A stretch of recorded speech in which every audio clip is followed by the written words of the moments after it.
Good morning. We're here in Cheyenne, Wyoming, capital of Wyoming. We're about to provide service on the Wyoming State Supreme Court on behalf of affected litigants here within the state of Wyoming for the crimes of deprivation of rights under color of law, conspiracy to deprive of rights, kidnapping, and other crimes as ascertainable by the evidence on the record. When a state chooses to enact its own alternative legislation and then substitutes it for the provisions and guarantees of the United States Constitution, a crime has been committed. In fact, that is a seditious act. Sedition is defined as the speaking or writing of words, such as law established, in order to cause disaffection of the Constitution to procure its alteration other than lawful manner. There is one way to change the Constitution, and that can be found within Article 5, the special amending procedure of the Constitution of the United States of America. It cannot be done by legislative fiat, by executive fiat, or by a judicial fiat. It must be done by an authentic act of the people. Until that occurs, it is sacredly obligatory upon all, both individually and collectively. So we're here at Supreme Court.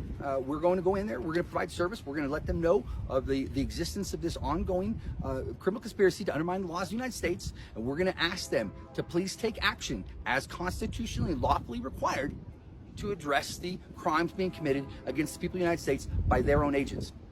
So let's go do this. God bless.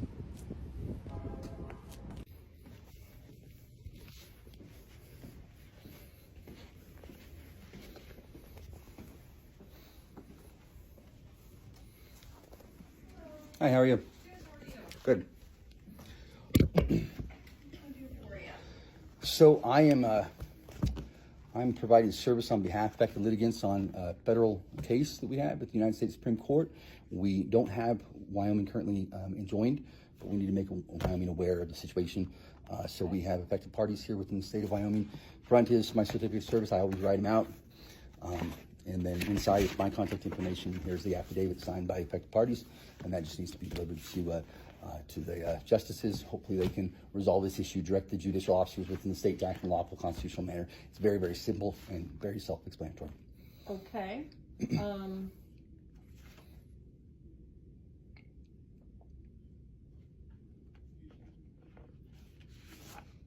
affidavit. Mm-hmm. So this isn't like a petition or anything else? No, we need the justices to be aware of an ongoing criminal conspiracy that exists by and between agents of the state. It's all detailed right there. So when a state enacts its own law and substitutes that legislation for the provisions and guarantees of the Constitution, that would be an unconstitutional act. And then when the agents enforce that law, the inferior law, in violation of the Constitution, that's a crime, it's deprivation of rights under code of law. That's all. It's all identified and defined within there. We just need the justices to make a decision, and hopefully that decision will be a lawful decision in accordance with what's required by the Constitution of the United States, and that is to direct the judicial officers from here on out to act in a lawful manner. Okay, so keep in mind the justices can't make any kind of decision on anything that's not before them. So they can make a decision to direct their agents to act in a lawful manner. That is absolutely within their duty and responsibility. Okay. Yes, ma'am. And what was your name? Brandy. Brandy. Okay. Are you in your clerk of the court or? Deputy. Deputy. Okay. Okay. Okay. Well, I will get this to the clerk and Awesome. see what we can do with it. Thank you so much. God bless. Thank you. Okay, thank you. Thank you. Service been provided on behalf of the Lesnar family and the state of Wyoming. We're off to the next state. God bless. Thank you. Moments ago, we provided service on behalf of affected parties here in the state of Wyoming on the Wyoming State Supreme Court. When a state chooses to enact its own alternative legislation and then substitutes that legislation for the provisions and guarantees of the United States Constitution, a crime has been committed, called sedition. Now, sedition is defined as the speaking or writing of words, such as law established, in order to cause disaffection to the Constitution to procure its alteration in another than lawful manner. There's one way to change the Constitution, and that can be found in the special amending procedure of Article 5. And that cannot be done by judicial fiat, executive fiat, or legislative fiat, nor can it be done by a state enacting its own laws and substituting them for the provisions and guarantees of the Constitution. The Constitution establishes the relationship by and between the states and the people, and as well as the government. And so those overarching requirements must be adhered to. So when a state chooses to take such action and enact its own laws, that is a seditious act. Then when they direct their agents, the prosecuting attorney, to rely upon that inferior law to deprive a person of right guaranteed by the Constitution of the United States, another crime has been committed by that agent called deprivation of rights under color of law. Title 18, subsection 242, which states, any person who, under the color of any state statute, ordinance, custom, or regulation, deprives any person of your rights secured by the Constitution commits that crime. When that crime is committed, and then the prosecuting attorney takes that to a judicial officer here in the state of Wyoming and asks that judicial officer to hold the person over for an infamous crime without first having an indictment by a grand jury in place consistent with Clause 1 of Amendment 5 to the United States Constitution, then that judicial officer has just established a criminal conspiracy to deprive of rights, Title 18, subsection 241, by and between himself and the prosecuting attorney. Conspiracy to deprive of rights is defined as when two or more persons conspire for the purpose of depriving any person of rights secured by the Constitution commits that crime.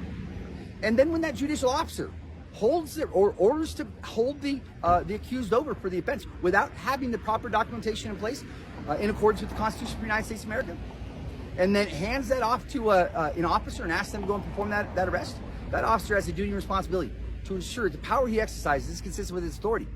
If he chooses to exercise his power based upon someone else's abuse of power, then power he exercises no power at all, right? And so then he is thus implicated within the criminal conspiracy due to his negligence. And the crime of kidnapping has occurred because the proper documentation is not in place in accordance with the Constitution of the United States of America for the adjudication of crimes. And it is a federal offense, Title 18, subsection 1201, because the accused is being held over for ransom in the form of bail. And of course, when you have a deprivation of rights under color of law crime that occurs in conjunction with kidnapping, the punishment as prescribed by law is death. So these are very, very serious offenses that every single judicial officer here in the state of Wyoming is committing. So we have 23 states across America today that refuse to follow the Constitution of the United States and conduct a grand jury as required by Clause 1 of Amendment 5.